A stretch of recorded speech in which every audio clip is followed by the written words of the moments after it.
Hello everyone, welcome back to my channel. So in this video let's discuss about another important topic related to timber, which is defects in timber. So generally defect is irregularity or any sort of deformation or any sort of distortion which is actually not preferable, and also something what we do not require is called a defected material, or it is said to be defected, or it has a defect. So timber is a naturally available construction material, building material, which is most vulnerable to get decay or to get affected with defects. So in this video we'll talk about what are the different defects in timber, what are the causes for it, etc. in detail. So generally defects are likely to occur in timber into in by the following categories, or into the following categories. We have around 5 categories, out of which defects are classified into due to based on the reasons or based on the causes of those agents which are causing the defects to take place. So we have defects due to natural forces. So natural forces like air, wind, and precipitation, like this, they may help in deteriorating your timber. So that's defects due to natural forces. Next, defects due to fungi. Next, we have defects due to insects. Next, we have defects due to conversion. So when the wood what we are getting from the forest, we are converting the wood or timber into various required forms based on our application. And during this conversion process, what sort of defects can take place in timber, that we will be seeing. And also the last one is defects due to seasoning. So already we discussed in our earlier videos what is seasoning and what type of seasoning is possible, and also during this seasoning process, during this drying process of timber, what defects can take place is also will be discussing. So around 5 categories of defects that are likely to occur in timber due to these 5 reasons. So let's get into them in detail. First one is defects due to natural forces. So based on the effect of natural forces, the timber defects of are around 7. We have chemical stain, we have knots, we have shakes, twisted fibers, ringolds, upsets, burls, and also there are 2 more defects which I'll be explaining you in the next couple of minutes. So first one is chemical staining. See, as the word itself is telling, uh, it is staining chemically. Means what? There, if the wood is getting affected, or if the wood is coming into contact with any chemical, and if this chemical or chemical action will create any stain on the wood surface, then we call it as a chemical stain. I think you heard the word staining, right? So if, the staining means what? It is a sort of discoloring. The color of the surface gets changed. So if the color of the wood, or if the surface of the wood is stained by a chemical agent, then, or due to the chemical action, then we call it as chemical staining. Next we have ringulls. So what are ringulls? So just observe this diagram. So here you can see the this portion, you can see there is a bulged portion, right? So the word ringall means, rind means bark, and gall means swelling or abnormal growth. So the abnormal growth or abnormal swelling that takes place on the bark of a tree is called as rindgall. Okay, so where the branches are improperly cut down, and where we though at those places we can observe such type of wind gulls, and such type of trees which are having wind gulls, that wood of those trees is generally weak. Next we have knots. So what are knots? So generally timber is a continuation of fibers in various layers. So knots actually are small roots of very small branches of the tree, the small roots that sprout out. These knots may be alive or they may be dead, but what happens is these knots try to break the continuity of the fibers, thereby forming a small what do you call a small uh, what do you actually what we call is like, you can easily see the knot like structure. knot means coming closer, right? So when this knot type of defect occurs, that can be easily detected with our naked eye. Like if you see in the diagram also, so you can see here, this is a live knot and this is a dead knot. So what you can observe is there the fibers will come closer together and they form like a small society. So that can be easily segregated from the remaining surface of the wood. So one with our naked eye we can easily note the fibers will not be in a continuation. There will be a small round in between. That's called as knot. Next we have dead wood. So dead wood means already the timber which is dead or the tree which is dead. Dead trees generally contain dead wood and such type of wood is absolutely not useful for any sort of constructions. Next we have shakes. So generally shakes are nothing but cracks which cover completely or incompletely the wood structure. And you can see the cracks like this. So the cracks generally are longitudinal separations in wood in between the annual rings. So if you have observed the wooden structure, how the medullary rays pass along them only our shakes are likely to occur. In the shakes also we have various classifications. Let's see them. We have hard shakes. So hard shakes means the word itself it is telling it is hard shake means the shakes or the cracks will originate right from the medulla or the pith, which is the center part of the macrostructure. From there the crack will originate and it will keep on extending up to the sapwood. So it will cover the medulla, the heartwood and the sapwood. So that sort of cracks are called hard shakes. Next we have star shakes. So star shakes means these cracks will extend from the bark towards the sapwood, means they come from outside to inside. So that's why you can see here you have a cut here, you have a cut here, you have a crack here, you have a crack here. So it looks like a star shape. So the cracks are coming from outside to inside.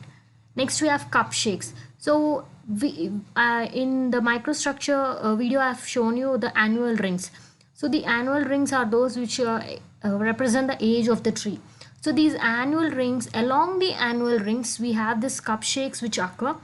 And once you cut the cross section of the tree and when you observe it, what happens is you can see a curved split around this annual rings.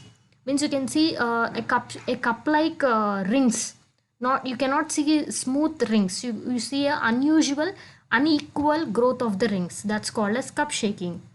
Next we have ring shakes. So ring shakes means they cover the entire ring, means they cover the entire annual ring. They damage the entire annual ring. That's called as a ring crack or a ring shake. Next we have radial shakes. So radial shakes are a little bit similar to star shakes. They also originate from bark, but they are irregular and very fine. Means you can see in this diagram, you can see here small cracks are there in between also. So they do not they do not have a continuity. They are discrete and they are very irregular. We cannot decide the pattern. Next these are all about the shakes. Next we have twisted fibers. So twisted fibers means the fibers of the wood get twisted. How? When the tree is at a young age, when it is it's not I mean at a very young age of it, where the parts of it are growing, at that time if the tree is subjected to any injury or any sort of wind action, so what will happen, the tree will get twisted. So hence the fibers of the tree also get twisted. That's called as twisted fibers. Next we have upsets. Upsets means this also indicate wooden fibers which are injured by crushing or compression. So when naturally or artificially, if somebody suddenly hits the wood or the tree, some of the fibers may get damaged. That's called as upset. Next we have burls. Burls are something like bubbles. Even when our skin becomes allergic, we can find some bubble like things sprouting on our body, right? The same is burls. So you can see in the diagram. So burls are also one type of defects that generally occur in a tree, but this happens due to any shock or any injury got by the tree when it was in young age. Same, so when during its young ages, when the branches are coming up at that age, the tree is subjected to any sort of sudden shocks or sudden injuries. Later on, it will show this effect. So irregular projections, bubble-like structures keep on projecting on the bark of the timber. As I've told you, these eight are a part of natural forces. Additionally, we have two more, which is coarse grain. Ninth defect actually. Coarse grain is particularly not actually a defect, but why do we consider it as a defect means when we were talking about microstructure of tree, I have explained you we have annual rings, so each ring represents the age of a tree. So for every 1 year, the ring will increase. Like that, we have talked. So what is coarse graining means? See, when the trees are at young age, maybe due to getting good yield or fruits at an early age, what generally they do, some people do is they give some sort of medicines, some sort of injections for the tree to grow very fast. So at that time, if the trees are growing faster than their actual growth life, then the rings are widened. There is a lot of width in between two wings. So such type of defect is called coarse graining. So such type of timber will generally have less strength. And next is druxiness. Druxiness means it is a very early decay, and when you observe the bark of the tree, you can see white spots, white patches. That is called as druxiness, right? So these 10, especially the first 8, will are defects due to natural forces. Next, we have defects due to fungi. So the attack of fungi will result in the following defects in timber. We have blue stain, brown rot, dry rot, hard rot, wet rot, and white rot. Let's see them. What are they? First one is blue staining. So as the word itself it is telling, the staining is blue in color. Means the sap wood of the tree will change into bluish color, right? Due to the action of fungi. Next, we have brown rot. Brown rot is sometimes also called disease. Why? Because some type of fungi, when they affect the or when they attack the timber, they eat away all the cellulose from the wood. Uh, we were talking in microstructure of wood that wood consists of living organisms, living cells. Sorry, in living cells we have protoplasm and we have cellulose. Like that, we were talking. So this fungi will eat away all the cellulose from all the parts of the wood, and hence your wood turns brown color. That's called as brown rot or cubic rot. So you can see in the diagram, that's how your timber looks. Next we have white rot. This is just the reverse of the brown rot. Same, the what the fungi will eat away all the nutrients and cellulose etc from the wood, but what happens is the wood looks white color, not brown, right? That's called white rot. Next, yeah, next we have heart rot. What is heart rot? So heart rot is again which is the defect which is formed by the attack of fungi at the heartwood. So if you remember in the microstructure I have explained, heartwood means it is the part of the annual rings which are covering the medulla or the center part of the tree, which looks darker in color. So one can easily segregate heartwood and sapwood by the color, by because heartwood looks more darker color than sapwood. So the fungi affects or attacks the timber only up to hardwood portion. That's called as heart rot. So see here.